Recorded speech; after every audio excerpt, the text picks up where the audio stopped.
Hello, and welcome back to Hermetically Speaking. Today, we are recording, or you are listening to, the second part episode of my story. There will be one final third one that comes out next month, and just picking up on the two-thirds portion. It's funny because I always divided my life up in thirds. I'm 36 now, so we're getting a little bit away from that. We're going to maybe start in quarters, obviously. But it's funny that telling the story actually comes out in that way. Anyways, again, welcome to Hermetically Speaking. And back to the second portion of my prophetic story of being on this planet Earth. This part of the story holds the most carnage and wreckage. Destruction started in the previous episode upon my dad's death, use of drugs, abandonment, thievery, and talking to God and my higher self. All of these things I had no awareness of to quite comprehend, putting it simply. As we move on to the second sector of this third part sectional story, we will delve into trauma. I will do so in a way that does not traumatize you, the listener, or any others. Although I am going to, in this moment, speak a verbal disclaimer of trigger warnings. This episode will contain topics such as sexual assault, physical violence, violence with a firearm, domestic abuse, Stockholm syndrome, self-harm, and should be rated X-ray for life experiences. X-rated, XR, not X-ray, X-rated for life experiences. Will I go into details on these events? Absolutely not. My job is to leave you better than you found me, and that I promise I will do. I also want to be a voice for those that maybe need some clarity in their own story and need something to relate to. And I know that my story is powerful, just like each and every single one of us. And it's one of the reasons I have Kundalini Rising, my other series, because I absolutely love listening to other people's stories and the captivating ambiance of creation within each individual being. It's profound. And there's a mystery within each person that is just waiting to be unmasked and developed and found by all of us so we can understand one another and ourselves better. All names in this story have also been adjusted to protect anonymity. Please, if you know me in real life or any true identities in this story, I ask that you protect their anonymity just as well. I would greatly appreciate you honoring that. I lingered off in the last episode with having to leave the group home. The state-run group home I was in was kicking me out. I did too well, actually, believe it or not, and I was turning 18 soon. I didn't regret how well I did. I just regretted having to leave. I was absolutely terrified. I knew nothing had changed at home or in the relationship with my mom and myself. And any changes were long-lived. We couldn't communicate. We were both full of resentment for one another and both in extreme levels of survival modes. We could not connect to have compassion for one another. Instead, we resented, argued, and broke promises on a regular basis. My mom, however, had a much healthier relationship with my three younger siblings, and she put a different type of energy into raising them. I resented that for a very long time because of everything that had happened to me and how I based my worth on it. And that's obviously something I should never base my worth on because every parent has a different relationship with each child. And I know that now. These were things that, learning in my spiritual and healing journey have really helped me develop my emotional and mental maturity and how I look at relationships. At that time period of turning 18, I got a message, a transmission telepathically, that in order for my mom to be able to raise my siblings in a semi-healthier environment, I needed to head out. I knew the message was right, and I did agree. The toxicity was too much for any of us, especially me. Really everyone, all of us. I can't just say especially me now, even though sometimes my ego wants to say that or shout that out from the rooftops, but it was all of us. We were all going through hell. It came like I said, symbiotically with my 18th birthday. And I had found a con way to do it. And the message actually came with the opportunity. So even though I was living in the shadow realm, I was being guided in this way. This birth of understanding alchemy later on helps me accept and understand that even the harder things in life, the hard decisions that we make, sometimes just they have a divine purpose, as hard as that is for us to understand with the type of religion that we've been raised with and just the way society sets up things and how everything is black and white and there is no gray and so on and so forth. But I'm sure if you're listening to this, you already have that understanding pretty well. So divine blessings and curses, one and the same, a beautiful paradox. And who's to blame? Absolutely no one. So between the month of January, when I came home from the group home, and my April birthday, I managed to slip back into my old behavior, hated going to school, hated being home, hated life again. My best friend Simpson is the nickname I have given her because she reminds me of Jessica Simpson. Great friend, cheerleader, super sweet, absolutely spoiled, and very lovable. Simpson would come to my house every day after school, where her mom would then pick her up afterwards. Simpson also started talking to a guy named Clay in February, and that guy had a cousin that drove him around named Sands. Clay, more poised than Sands, had a very thin build. Sands, overly confident with a much larger build. It didn't take long for Clay and Simpson to actually start dating and call it official.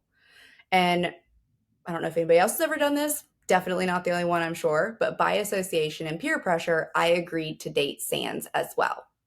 It was awkward and uncertain. Yet, as I got to know the cousins better, I saw the freedom they lived in and how much it was what I craved. The freedom to not go to school, be told what to do, and just be able to do whatever you wanted. Um, no, it's unhealthy now, but I needed that escape. I wanted that escape because where I was didn't make sense. And where you are when it doesn't make sense, you just want the freedom from it. And sometimes at no matter the cost. Now, mind you, Sands, the one that I was dating, cheated on me from early on. And while it took me a bit to catch on because I wasn't really into the relationship or him or just it, the more controlling and manipulative he became in his personality, it became obvious in his back and forth behavior. The ignoring me for a couple days, but then like trying to be up my arse the other times. And the pattern kind of portrayed itself. So right around my 18th birthday, I actually broke up with him. I was annoyed and knew that I deserved better. It doesn't matter what you know when you deserve when survival mode kicks in, though. Chaos just has its way with you. And my chaos, my normal response to chaos was to run. Hence why I wanted to just leave and run away all the time. Simultaneously, when the breakup occurred, there was a big blowout fight with my mom as well. The very first fight actually at 18. And the knowing that I could finally leave and that I did not have to stay any longer and she could not force me, she could not sign incorrigibles against me, she couldn't threaten me. I actually ended up taking Sands back shortly after with a knowing, and this was the con, that I could manipulate my own way of living with him and his family and finally escape my home life. The final blow came, and tell me this isn't divine intervention. The final blow came when Sands had told me that I should have been receiving a Social Security check for my dad's death and that my mom must have been hiding it from me. Now, in retrospect, there are a lot of warning signs for that, right? Like, why does he care? Why is he delving into that part of my business? I was very open about the trauma from my younger years in life and the thievery that happened. So I just took it as somebody was standing up for me. And even though if I really the signs are all there in retrospect. I don't know. I was just so in survival mode. Like I said, that chaos.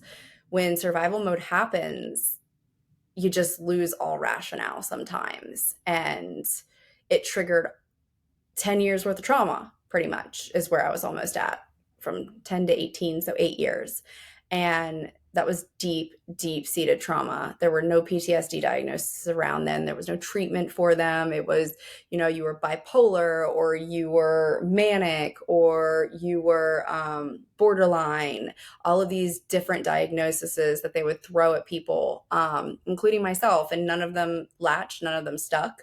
Ultimately, as I grew older and the psychology field produced better results, we got some answers.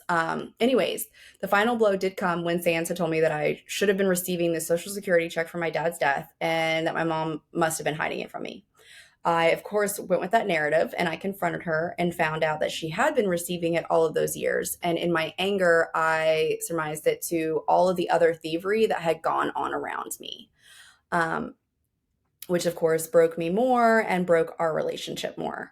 I didn't even think. I just called the Social Security admin and had the check sent to Sans' house from then on. It was kind of like this unsaid thing, like, you send the money to my house and you can live with me. I didn't see the whirlwind of universal energy swirling around, supporting me in my escape, although I do see it now, which is insane if you actually listen to how the story continues. How, like, oh my gosh, how does the universe save someone this way when everything that happens is the farthest thing from what you would think saving would be? All I saw was pain and desperation to get away and no longer be somewhere that I wanted to die daily, though. I took it. I took the opportunity. Sans' house gave me that reprieve for a little while, mainly because I could smoke and get high without being judged or rejected. I could also cuss out loud when I spoke and be the self-hating rebellion I was. I very much missed my siblings, very badly, though. I would frequently go back to visit them. That was the hardest part. While I hurt them and put them through hell, my love for them was and always has been very powerful. I don't know if it's part of trauma bond, where we were not the trauma bonding like made us close, but I was always helping raise them, and I felt very responsible for them. I felt like I should be saving them all the time, and that was really hard because I couldn't even save myself. So leaving them was hard, yet it was harder to stay. I didn't have much of a life living with Sans. I was cut off from my friends early on, cheated on regularly, and used for all of my money. I didn't realize that Sans had a history of using girls for their virginity, and then the toxic bond that came with that, he would rely on to manipulate and con them into stealing and bringing him all their money and belongings, as well as their families and their loved ones. Probably still processing part of that, because it's beyond my thought capabilities. Like, I understand it. I know that there's this, like, oh, if they take your virginity, which he did not take my virginity. I was very grateful for this, because he felt that there was just this strong power over a female when he got their virginity. And so it was like a feat for me that he never took my virginity. I just liked the thought of being something to conquer and manipulate in such a heinous way. Although he did still get the majority of my money because I was living with him and his family. I also allowed his mom to put utility bills in my name early on. Financially, I was extremely immature and irresponsible, mainly due to the previous traumas, yet I was very damaging to myself as well as others. Not only had I been was a thief when it came to my family, stealing from my family, I was also negligent in writing bad checks and overdrawing my own personal checking account. They say you only allow someone to treat you as badly as you are willing to treat yourself. That is very true for me. While I didn't appreciate being cheated on and lied to every day, I did allow Sans to use me for my money so I could stay. It did not take him long after moving in with him for him to overdraw my account almost $1,000, though. I was so upset and ashamed, and I did turn to my mom for help. Her kindness absolutely prevailed. I was so ashamed, not enough ashamed to leave him, though. no matter how badly I wanted to. And I remember so badly wanting to. His cousin Clay had actually called me on the phone and told me he was going around to ATMs withdrawing the max as many times as he could over and over again. That was when I saw the disregard for me. Yet going home to my mom with my tail tucked between my legs was a horrifying thought. It was still easier to stay than it was to go back home to where I just couldn't be. After all the years I cried about how I was treated, neglected, and ignored, I did not want to give her the satisfaction. Pride is such a self-limiting and destructive trait. It is all ego-ridden and will drive you further and further from yourself. At least this is my experience. I have certainly never seen pride on the lists of spiritual principles that I know now. That's for sure. That was only 1 month into living with him. Sands was also very interested in my inheritance, surprise, surprise, and everything my dad left behind. Here, I thought I'd found someone like my dad, at least the really unhealthy components I knew of him that I was chasing after, which were awful. The only things I really knew about my dad was, he was a Marine sniper, he was a drug dealer, he was a fighter, he liked fast money, and he liked fast cars, and he had little responsibility in life. But there's no but. And he loved me unconditionally, and he protected me with everything in his being. So when I found Sands, a drug dealer that liked to fight, fast money and fast cars, and had no responsibility in life, well, you can see the similarities. This separation between the two is, one loved me and taught me about love and protection, and the other one did the opposite. It's insane, the programming that can occur based off the parents we have and the yearning for them in some way or another, and the path that it can lead us down. I found those similarities in Sands, like I said, and so I actually decided I could like him because it helped me feel closer to my dad. Trauma bonds are not something they taught us about. They didn't have the ability to identify. What I want to say is they don't teach you about trauma bonds in school or education or anything like that, because then they have to identify where trauma bonds start, and they always start within the family. And that's really hard for, you'd have to go home and somebody to tell you that you probably are trauma bonded between one of your parents, if not both. Trauma bonds were also not something that society or even the psychiatric community were really aware of at that time. So it's really no one's fault, just universal design. That's what it was, though. A lingering trauma bond mutating in my life to give breath to more destruction. I did not enjoy living with Sands, yet it was mentally and emotionally safer than what I had known. I stopped thinking about suicide every day or self-harm. I stopped bloodying up my fists just to feel pain, and I stopped running away. I felt broken, yet everyone else around me was as broken as well. I just didn't know how broken, or at all how broken my dad and his family truly had been before I was born to be attracted to this frequency. This didn't come until years later, and most likely won't come out until the next episode, yet the correlation is important. So is the correlation that this money thing, finding people that are obsessed with my inheritance, is a repeat trauma of what my family put me through, and that, how unaware you can be of drawing that frequency in, wanting to repeat your own traumas because it's what's comfortable. It's insanity, literally insanity, but because it's doing the same thing over and over again, except for when you're consciously doing things over and over again is one thing. When you're unconsciously doing it over and over again, well, that's why we're here, right? To raise the consciousness level and to stop people from having to do that and live those types of lives any longer. So to get through the days, I spent most of the time with Stan's mother, and I promise this story speeds up, and we're not going to be all about my relationship or my love life or anything like that. There are some preceding points that I want to make that really catapult me into the spiritual journey that I will speak about in the third episode. That is where the psychosis sets in and the learning from my higher self and God and ascended masters and dragons and everything else and all the different things, telepathy, premonitions, just a magnitude of things. Anyways, I spent most of the time with San's mother, cleaning and helping her, basic survival traits, right? And codependency, making myself valued so that way I could survive and no one would want to kick me out. She was also abusive. She was physically, and that was scary. Yet I felt pretty safe from upsetting her as long as I did everything she asked. I remember, though, before I ever moved in, one of the first nights I stayed with Sans, she woke us up the next morning by throwing a kitchen chair on Sans in the bed. I'd never experienced violence like that firsthand, and while it scared me, it wasn't enough to send me back home, obviously. Everyone really just did whatever they wanted in that household, when they wanted, and came and went as they pleased. I was completely out of place, waiting to be told what to do and who to be so I could stay.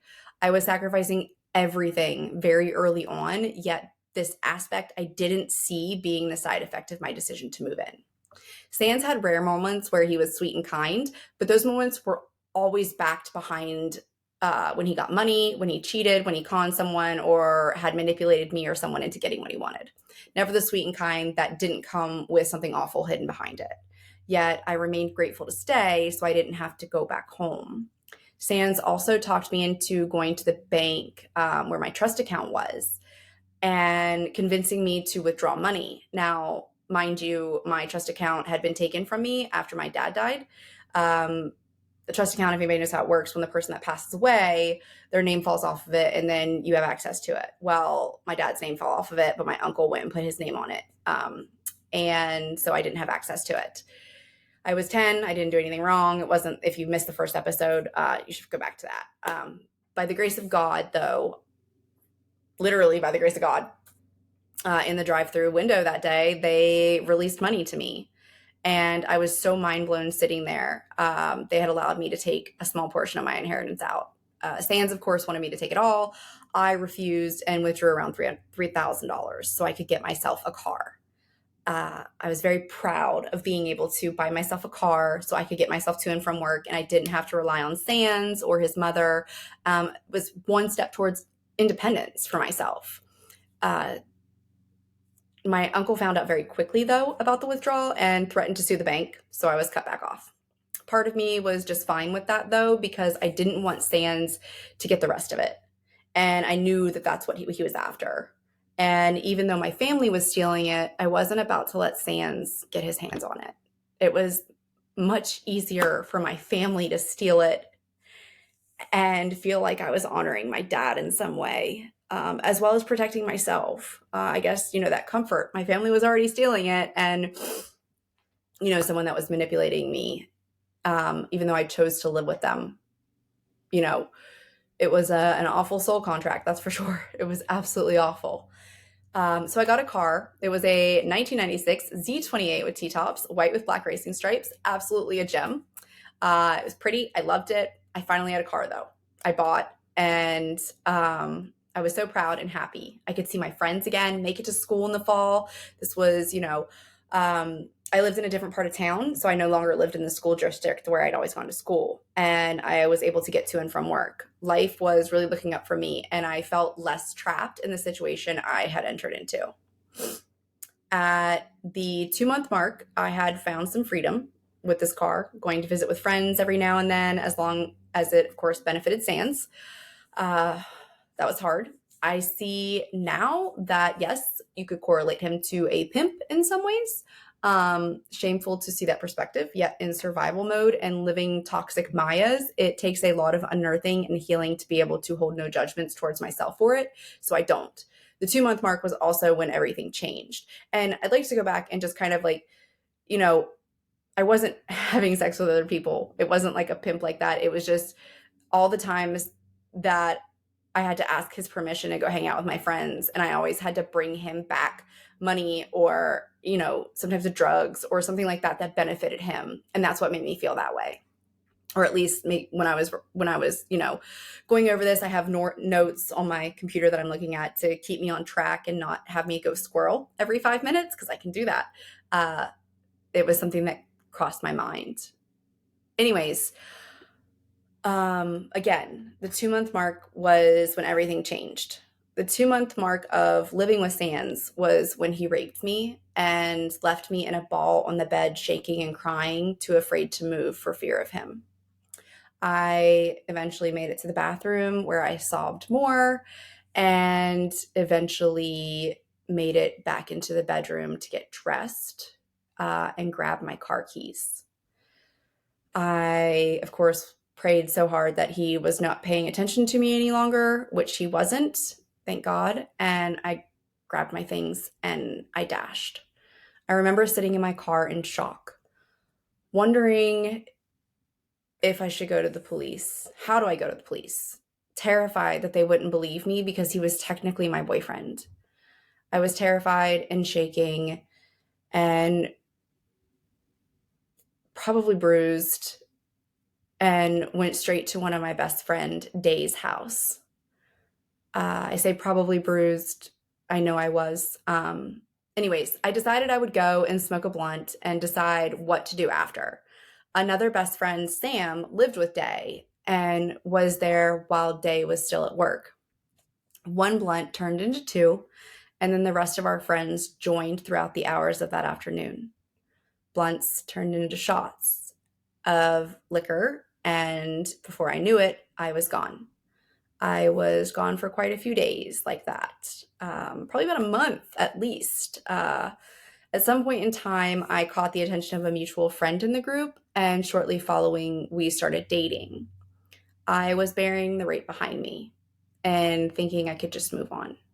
I had cut Sans off. There was no communication. I was never going back. There was no changing my mind. I felt good about my decision, and I had never heard of spousal rape at that point. It was years later that I heard about that. So I didn't know how to explain something like that to the police, or I was just afraid. I was just afraid.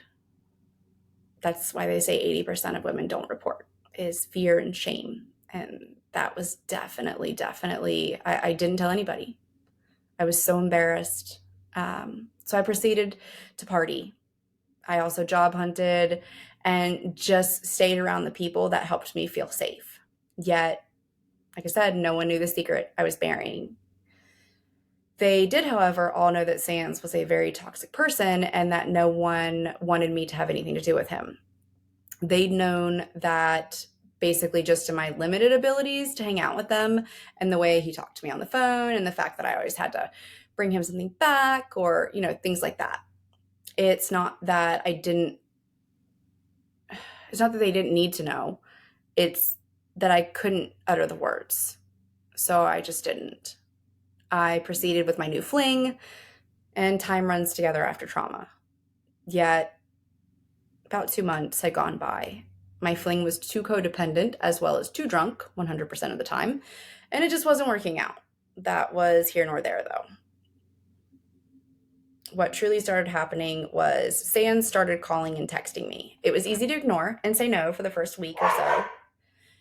Pardon my dog. It was towards the end of the second week that he actually started threatening suicide if I did not let him apologize in person. There are awful moments in our lives where our intuition tells us the truth, and we can feel the truth within us, yet we allow our egos to get the best of us. Eventually, this was mine. The suicide played on my heartstrings, having been truly suicidal and attempted it the years before, also knowing what it felt like to want to die day in and day out. I did not want that for anyone, not even the one who had raped me. You see, I already knew that meant he would have a stronger energetic tie to me, and I wanted no ties at all, ever, ever, ever, ever, to be able to connect us together again. As you guessed, my ego won by convincing me that it would be my fault and how his mom would kill me if there was some 5% chance that he actually did kill himself and she happened to find our texts. I remember delaying it for a few days. My car had broken down, and I also didn't want to go by myself. I also knew there were very few people that I could take with me. I remember thinking about how I would just smoke a blunt and go with my cousin Stacy. She'd be with me the whole time, and he wouldn't dare do or say anything. Stacy drove me over to Sam's house. We went inside. The living room was full of people and his bedroom was right off of it. So I felt safe. Stacy was with me, a bunch of people in the living room. My cousin and I stood in the doorway, and as Sans apologized, never giving any indication of what he did, and me making sure the same, protecting that secret, because I was so terrified of what would happen if anybody did find out, especially in front of everybody, or anybody could overhear. And I stayed my ground. You know what I mean? I was strong. I am strong. And I was holding it together, and I was truly grateful for that. And I was proud. Pride will get you. Stacy didn't know, like I said, what had happened at all. She just was hearing the apologies and my refusal to return to him. Sans wouldn't dare say what he did. And I didn't dare want him to, like I said. The fear was very, very real. So, like I said, kept the secret for both of us. For me, it was out of shame, embarrassment, and self-disgust. And for him, it was out of my own embarrassment and safety. Sans realized that he was getting nowhere, and he asked Stacy to wait outside. She looked at me for direction, and I felt pretty confident. So she went ahead and stepped outside and went out to her car.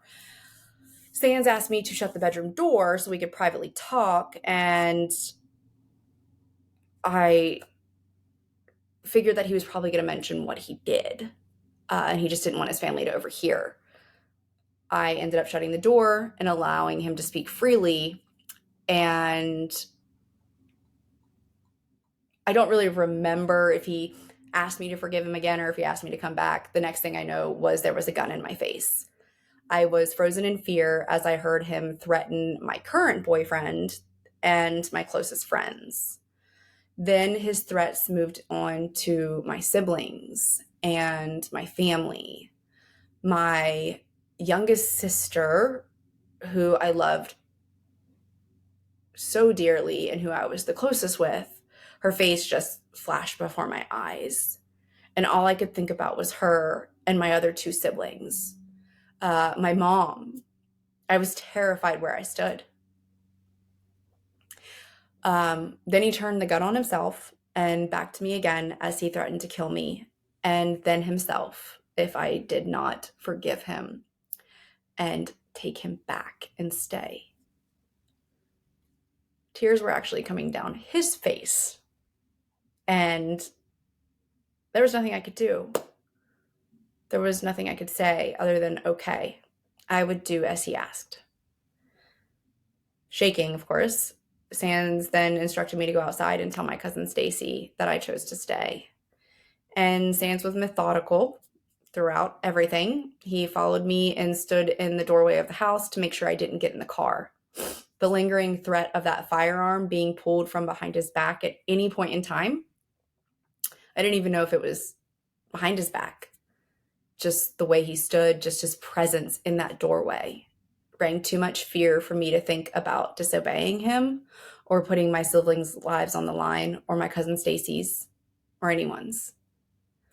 That was the first long night of around 10 years of every form of abuse possible that some people probably don't even realize exist until they've actually experienced it at the hands of a psychopath. I never grasped my head around it, how someone could think the way Sans does. The heinous acts, the desire to publicly shame, degrade. Then it didn't take very long after my being held captive came that the truth came out. And he started just speaking very blatantly and vagrantly about how I was only there for my dad's inheritance, and that was the only thing that I was good for. I made a silent vow to myself and God that he would never get any of it, and dedicated to the fact that if my dad's family stole it all in the meantime, so be it. At least his hands would never get that satisfaction. Like, I solidified it in that promise, like to God, to my higher self, to the soul contracts of the universe, to everything that I needed to do. I did not care any longer. my goal was to keep it away from him for what he had done to me and the fact that he forced me to be there. I remember the morning after he held me at gunpoint, reality setting in, and I got some transmissions. And the transmissions were my higher self asking me telepathically, what are you going to do? Plain and simple. And my answer being just a simple and very dead feeling, what could I do? And as I asked the question in response, I saw all the thoughts of going to the police or my mom being out of the question. Who would he shoot first? I could not trust anyone to keep me safe. The next question came from my higher self again. What are you going to choose, love or hate? Like, such a weird question, but it felt so natural to me. And I actually like scoffed at it. This is back when I smoked cigarettes. So I remember smoking a cigarette, taking a hit off a cigarette and be like, what do you think I'm going to choose? I'm going to choose love. And the transmission went into the realm of all the reasons I was going to choose love. The first and most significant was that was all I had been looking for since I lost my dad, was the ability to be loved and to love. And so that's what I would choose, and that's what I would give, no matter what I got. And that's exactly what I did for all of those years. I didn't know it then. That was the day my absolutely beautiful mind protected me and wrapped me in Stockholm Syndrome so I could survive. If anybody doesn't know what Stockholm Syndrome is, it is where you believe that you are in love with your captor or your abuser, so that way you survive. And by me choosing love, I fell into the safe Maya illusion that I was in love with Sans. So that way I could protect myself and get through the facade of the next 10 years. I killed them all with kindness and obedience and my subtle and unnoticeable brokenness. I made a deal with God and my higher self that I would never get pregnant by Sans, and I would be kept safe in that aspect, as well as that I would never have my face physically broken or hospitalized for people to see, and for me to have to heal so extensively and have all of this stuff like known publicly while it was going on. These were transmission promises, like getting soul contracts. This didn't mean the abuse was any less. I just thought it was, because I compared it to a horrific story I heard once of a woman. Her spouse had taken a full coffee pot off of the coffee maker and had smashed it over her face. And since that hadn't happened to me, I wasn't abused, is how I looked at it for the longest time. Even though I'd been raped and held at gunpoint and so many other countless things, it wasn't bad enough. And that's, of course, that illusion, that Maya that kept me safe while I was in those circumstances. The deals were soul contracts, like I said, and they were held through and through. For 10 years or so, I lived in hell, a tireless hell of trying to stand up for myself and always getting knocked back down. Eventually, I stopped standing up for myself. I was abusively forced to do things I would never do of my own volition. I also worked 80-hour weeks to avoid being home, just to, again, have all of my money taken. I think I went 7 years without a haircut and my own hairbrush. All of my clothes were either old or used. I was insulted daily in all ways possible. I was also kicked out anytime money depleted or I got so depressed I couldn't go to work and quit my job.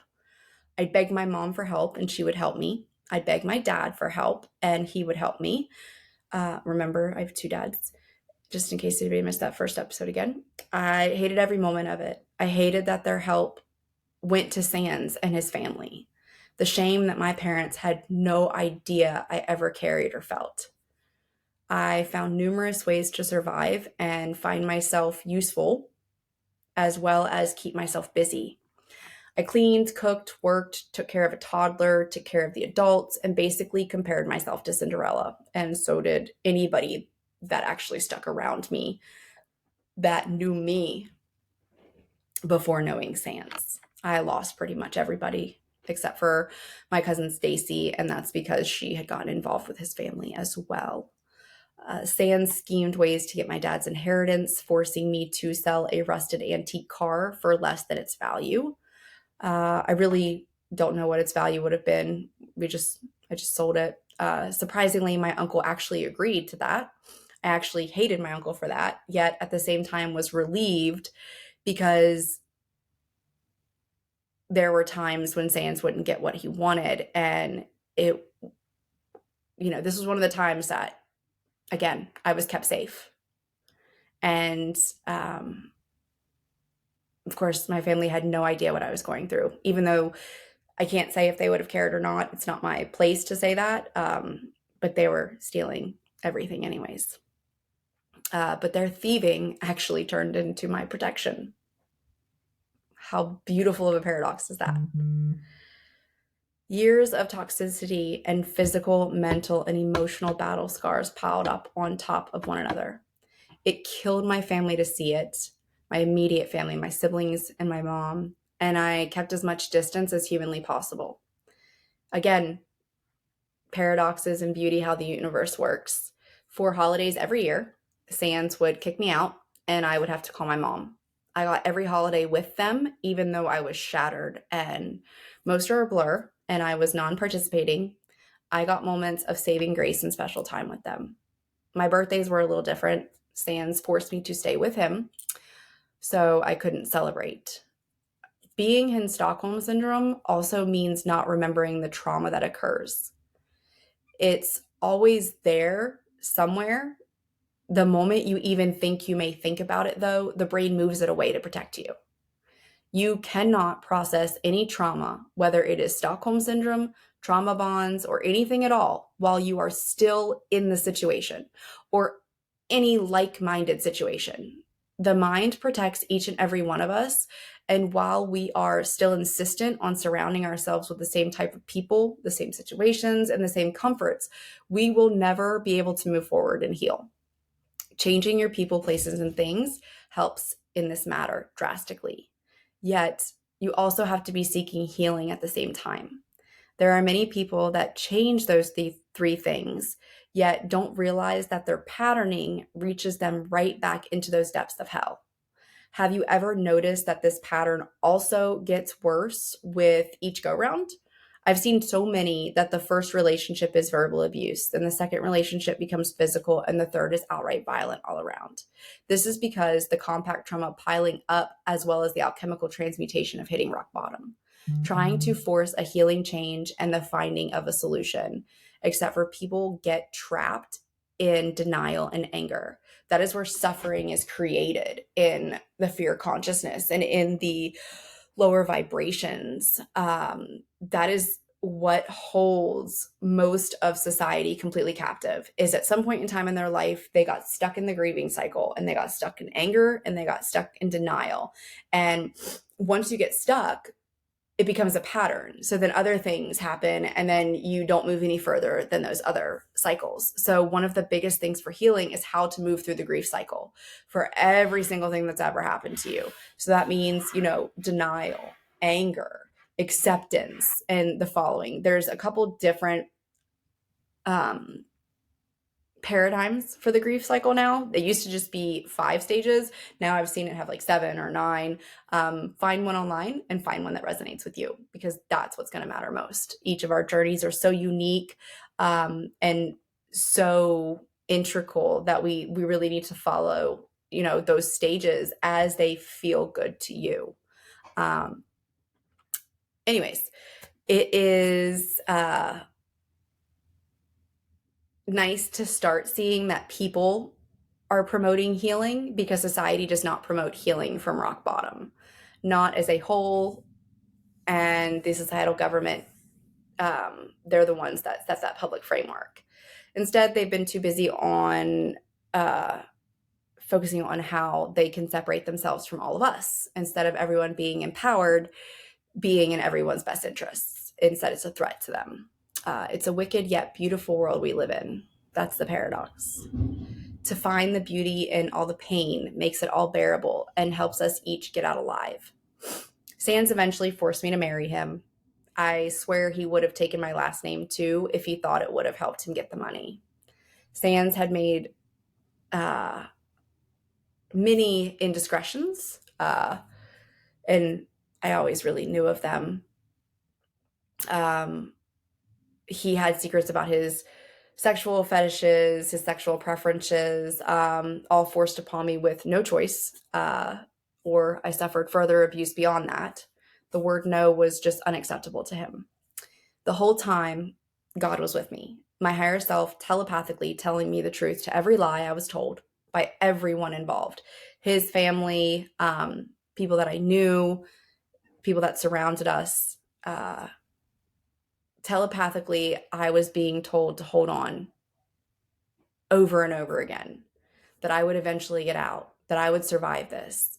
And I knew that when I heard those words, I knew that when those transmissions came through, how true they were, how much love and faith and trust they came with, and just asking me to latch on and asking me to sometimes keep my mouth shut, asking me to stop, asking me to breathe, and how to let things go so I wouldn't get hurt or provoke him, his mother, or his brothers, who all took their turns abusing me in one way or another, even his grandmother. They also abused each other as well, of course. It wasn't like I was the only victim to this abuse. I didn't understand it, yet I remember my shadow at one point telling me that the abuse I had put others through as a teenager was in direct correlation to what I was experiencing. It too was a telepathic transmission, and God, did it beat me down. Do you hear me, God? It beat me down. To think that I treated my family the way that these people treated each other. And even though it was very different actions, very different things, my family was never physically violent. That was not a thing. I still verbally abused my mom, and I stole from the members of my household repeatedly and didn't show up to family events, verbally abused, cussed, things like that. Anyways, I wasn't mad at this transmission. I just felt like I deserved it, which is really hard to separate unless you're living one lifetime on earth, only one, and have to extinguish all of your karma you create in the same lifetime. This came to me years later in the healing journey. This was not something that I knew then. When you get a transmission like that, you're just like, oh, I'm beaten down, and now I deserve this being beaten down because I beat people before. And whether it's physically, mentally, emotionally, sexually, whatever it is, it can come back around in another type of way. I'm getting a bit off track, yet I still wanted to make a solid point. This came up for a reason. And God was not punishing me. I can say that confidently. There are laws in this 3D paradigm of heavy density and in creation. What goes around does come back around. These sayings are not just for our sarcasm or whimsical timing, they hold deep symbolic meaning. No one may like this analogy, yet it's proven in all of history, especially etherically. I may just be putting more raw experiences to it than others have. And like I said, no, God not punishing me. And I say that again because many things were revealed in the years to come following this part of my story. One truth being that I felt safer at Sands than I did with my mom. There was an EMDR session last year that brought me to my knees. The truth, though, being that it was much easier to live with someone that could kill me at any moment than it was to live in an environment that I wanted to kill myself every single day. I was also protected all of those years. My contract stayed intact, and while I suffered greatly, it was nothing I didn't survive. The bond that abuse puts on people is something I'm unsure if people actually see the depth of. We're learning it slowly but surely. Trauma bonds have just recently begun to unveil. You heard me say that, he would kick me out. I escaped Sands once, even when a close friend of his family's helped me hide money to leave. It was a success, yet short-lived. The addiction of the relationship, the chaos, the chemical imbalances it created internally, and so much more had already been formed. From the moment the Stockholm Syndrome occurred, the trauma bond, all of those things muddled on top of each other. My cousin Stacy used to tell me all the time that song Bleeding Love was my song because that's all I ever did for everyone around me, for all of Stan's and his family and his friends, as well as the people that there were other people involved as well. I also truly believed I was in love with him because that's what Stockholm Syndrome does. I didn't know or think any different because my mind was protecting me from the many horrific memories of rape, firearm violence, the threats against my family and friends, and still some of the harsh abuse that followed throughout the years. I survived mostly by staying high, as well as drowning in work, drowning in the cleaning, drowning in just all these ways that I could avoid Sands as much as humanly possible, until he forced me to be in front of him or to, do things for him or anything like that. I had multiple surgeries due to polycystic ovarian syndrome and endometriosis. Both of these I had actually called in to protect me from ever getting pregnant. This was that soul contract being fulfilled. It doesn't run in my family. No, it showed up after I was raped. I also had multiple root canals for failing to take care of myself physically and hygienically. That was just depression. I haven't found alchemy in that yet. There were so many times that I became close to being addicted to pain pills. They were also consistently being prescribed to me because of the surgeries and things like that. So numbing was the remedy to all the pain and shame that I hid. Deep, dark, desperate secrets. The money I did have, I spent on pot and pain pills.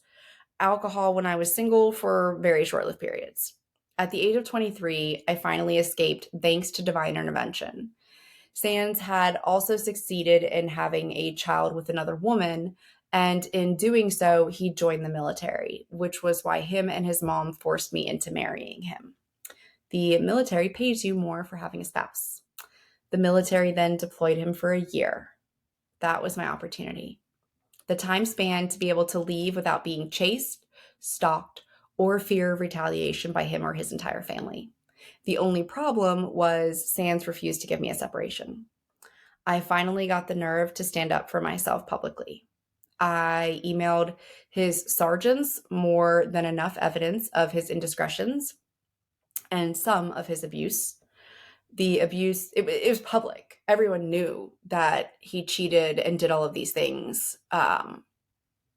And so that was easy to divulge. And it's also a criminal offense in the military to cheat on your spouse, when you're in the military. And the abuse, though, even though people saw it and there were bruises and there was the undeniability of it, I remember one time I was actually one of those people that lied that I fell down the stairs. I couldn't believe it. Anyways, the sergeants forced him to give me a legal separation or he would face an Article 15. The only other thing that I had to do was deal with his mother. And I was forced to move to Texas because of the marriage. And so when I came back to West Virginia, I was able to immediately procure a protective order against her, which helped me drastically. The fact that I was finally brave enough to get the law involved and make their abuse even slightly known helped significantly. Although it didn't empower me, I was so broken, words can't sufficiently describe it. I did, however, meet a man that was going through his own fair share of a heartbreak, and we connected on a soul level. This was when I first found the concept of a twin flame. It was weird how it would just show up in searches I did on soulmates, which I guess now it's not so weird. I'd never heard of it, yet was obsessed with Elizabeth Gilbert's quote on soulmates, and that's how I think I found it. Finding the light in one another, Jep and I helped each other heal while also still ensuing chaos because I did not know how to heal and I had no idea where to even start or that I even needed to. I was me, myself, and I. 222. That was a very big theme. I remember when I was 12 and I made that promise to myself. It was me, myself, and I against the world. And that continued on. That mentality was ingrained in me. That was like a soul contract I made with myself. Narrative I told myself. It was very deep, deep, deep, deep ingrained. And it actually becomes very fruitful in the next finishing episode of this series, of this little mini My Story series. Jep was helping me heal very slowly, though. I was learning that there were different types of people out there, very kind people, people that didn't treat people the way that Sans and his family did. And yet I was still very scared. And Jep wanted me to move out of state with him, and I couldn't do it. We hadn't been together for very long. And while I did love him and he loved me, I also knew that I had just been forced to give up my life for so long for someone else that I couldn't do it. I couldn't move away with him. And I also couldn't do it honestly. Because while being with Jep, there was all these things in my personal life going on. Even though Sans wasn't there, I was making a mess of myself. I couldn't move with Jep honestly because I couldn't be honest about the devil that had then gotten a hold of me. The pain pills. Right after my 25th birthday, I fell off of a boat partying with Jep's friends, and I fell into the water. I actually fell in between two boats, and they pulled me out immediately. I didn't think much damage was done, and of course, the moonshine was broken out right after that, and so any damage waited until the next morning because I was so good at getting numb. That next morning, while never having broken a significant bone, the words "my shoulder is broke" came out of my mouth when calling into work. It's amazing all the times my higher self just announces what's going on without me even realizing it. This is one of those cases. I'm sure we're all familiar with that by now. I didn't know if it was true or not at the time until I went to the ER and it was officially confirmed. Being a workaholic amongst all the other diseases, I only took, and when I say diseases, I mean diseases, like dis-eases. I only took 2 days off of work. I was a waitress and was used to working 7 days a week, pulling in large amounts of money doing so. I had no health plan. I also didn't have a car, and therefore self-care went out the window. The doctor yet again prescribed me pain pills and told me to take 6 weeks off work.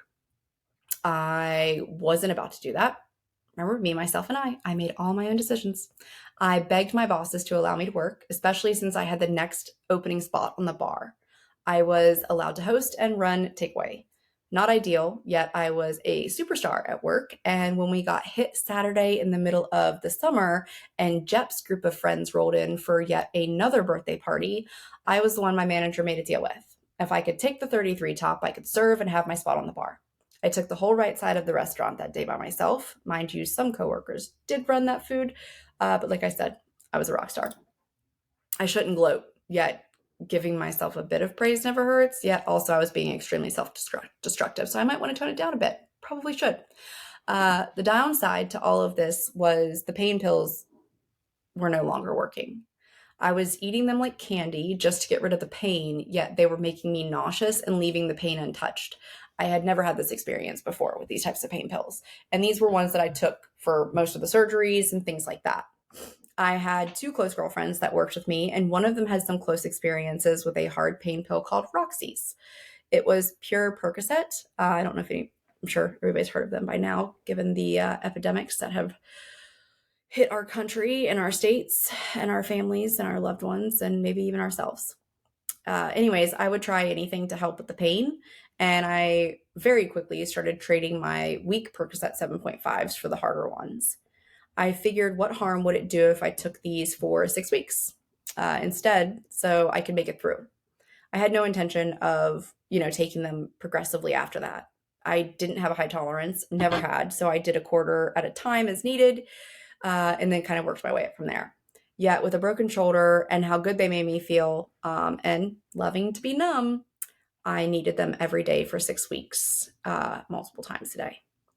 When the x-ray came back to check out my bones healing, I got a great bill of health. I was relieved because I didn't go to physical therapy and instead had been, of course, lifting kegs and slinging drinks. as well as getting super drunk probably each night. That was also the first time I went without Roxy's, not thinking I needed them anymore.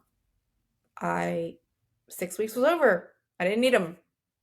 That was also the first time I'd ever gotten a taste of what withdrawal was like. I was dope sick and I was in hell. Even worse, I now had another secret I couldn't tell anyone, including Jep. The shame and embarrassment surrounding it got the best of my pride, and my ego won every time. Myself and my two girlfriends, Lulu and Jazzy, continued to buy and do them together. Down into the devil's rabbit hole we went. Through addiction and losing apartments and jobs, I ended up eventually having a choice. Moved to South Carolina with a friend that wanted me to be a stripper to make ends meet, or listen to my siblings and move to another part of West Virginia where my mom now was and give it one more go with her. I didn't want to be a stripper and felt like I wouldn't have a choice to serve tables or work as I pleased in South Carolina. I chose to listen to my siblings and do what they asked. I so desperately needed to move away because Sands had also been back in West Virginia for some time, and the back and forth and managing to stay connected to me even after the divorce ended up being due to my addiction and to the addiction that was so deeply rooted in my bones. The addiction of comfort, the addiction of dopamine, the addiction of serotonin, the addiction of rush and chaos and fighting. And, I don't know if I ever really got addicted to fighting. I got addicted to like maybe the fear. Like I cowered. So that was a little bit different, but I held my ground for so long. Anyways, long story short, I don't want to ramble. But addiction was like in my bones, in the marrow, like stuck in there, like awful in every shape, size it could be.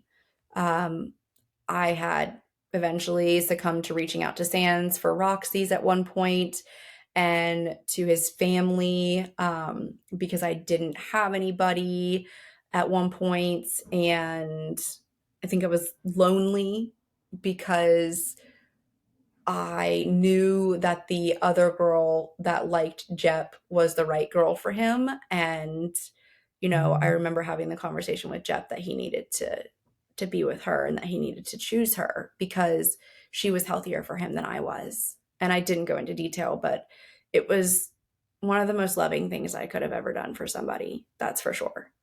Jep had found his love and I was happy for him. They were expecting a baby and getting married.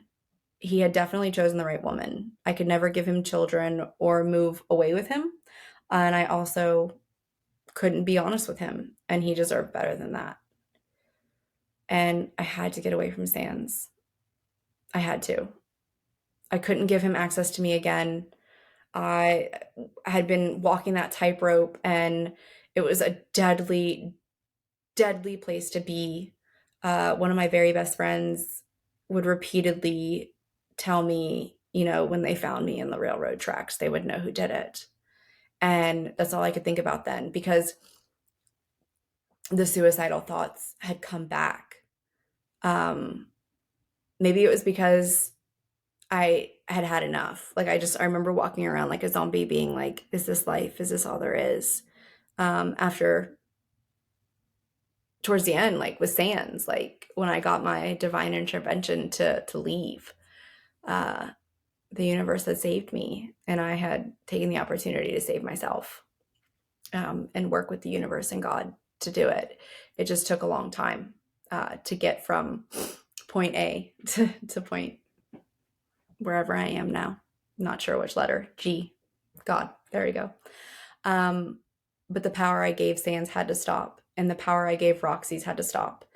It all had to stop, or I was going to die one way or another, whether I killed myself or he killed me. So I begrudgingly moved into my mom's full of shame, embarrassment, and hatred. All of it towards myself, yet it did come out towards her because I had yet found the ability to forgive. I was still childhood angry and didn't make it easy for either of us. I also didn't know how to, or that I needed healing, even though she now knew about me being raped and would consistently ask me to get help. I had managed by this point to tell two people about what had happened to me. And the memories were slowly starting to surface. That one in particular, I couldn't move past it yet because I wasn't really acknowledging it still. It was coming out when I was drunk or when I was overly emotional. Those were the two circumstances that brought it out. So for myself and my mom, things actually got much worse before they got better. I did change those people, places, and things, yet I had no real healing. I wasn't seeking it. I didn't try. I didn't value myself enough. Just wasn't working for me. A talk therapist did me absolutely no good because I couldn't get honest with myself, and the fact that I was in victim mentality and that I had lived in it for almost 20 years. Everything was my mom's fault, my dad's fault for dying, and Sam's fault and Sam's family's. I had given away my power for 20 years. I had told the same narratives for that same amount of time that just piled upon each other and created more self-hatred. I hated my actions. I hated that I stole. I hated that I was addicted and out of control. I hated that I wasn't quote unquote normal. It was a poor, poor, pitiful me regularly. I was collateral damage in my own life, having no clue that I was being led right into my own self-made alchemical purgatory. Everyone else was collateral damage in my trauma-ridden mind. I had made every superficial thing and every person that hurt me my God. I needed to find God, or God needed to find me. And even though God was there the whole time, I didn't understand or have the comprehension. I don't know if it was because Earth was in quarantine. I do know there was a lot of factors into it, and it just wasn't time. No matter what God or my higher self said, though, and transmitted to me throughout all those years, which was countless messages, I was protected. And I still gave every experience power over me to define my worth into nothing, a negative even, to allow me to feel nothing but the darkest of despairs, betrayals, and pain. To always have hope somehow, yet no real answers or solutions that I was willing to try. God had to find me, and I needed to find God. Through all the pain and rubble within me, it needed to happen. Yet it was absolutely the farthest thing from my conscious mind. If I had known what was coming for me, I don't know what I would have done consciously. So it was definitely better that I didn't. And that I will be saving for the third part of my story, as it is the most exhilarating and eye-opening. It really helps understand that there are a lot of psychoses that are raw spiritual magic. It is the part filled with more magic than maybe this world has had tangible evidence for. I am the proof, though, and I know that I am not alone. I know that there are so many of us, and so I'm speaking up because I want to draw those people near me. I want to help people achieve what I have achieved, which is prosperity, harmony, peace, self-love, healing, freedom from bondage. So now I will answer the call of the sacrifice I am being asked to make by opening up to the public in this vulnerable way. This second part was the hardest to get through, which will make the third part as breezy as a windy day. It's also the best part, the one that will inspire change and possibility, the part that I could sing from the mountaintops as well as through the valleys. It sounds all good and gravy with my current praise. I assure you, it is just like any other paradox, the yin and the yang coming to life and exposing themselves in a psychological war. I will linger off and end for now, stepping away, proud for overcoming my own month-long battle of anxiety and fear of putting this out here. Namaste. And hopefully by now you know where to find me. If not, just search Hermetically Speaking. The next episode of Kundalini Rising will also be out this coming weekend, and guest Ryan the Observer has an amazing story to tell that everyone can relate with. Hope you enjoy it all. Much love and grace. May this Lionsgate portal be as good to you as it will and has been in me. Forever free. In joy and prosperity.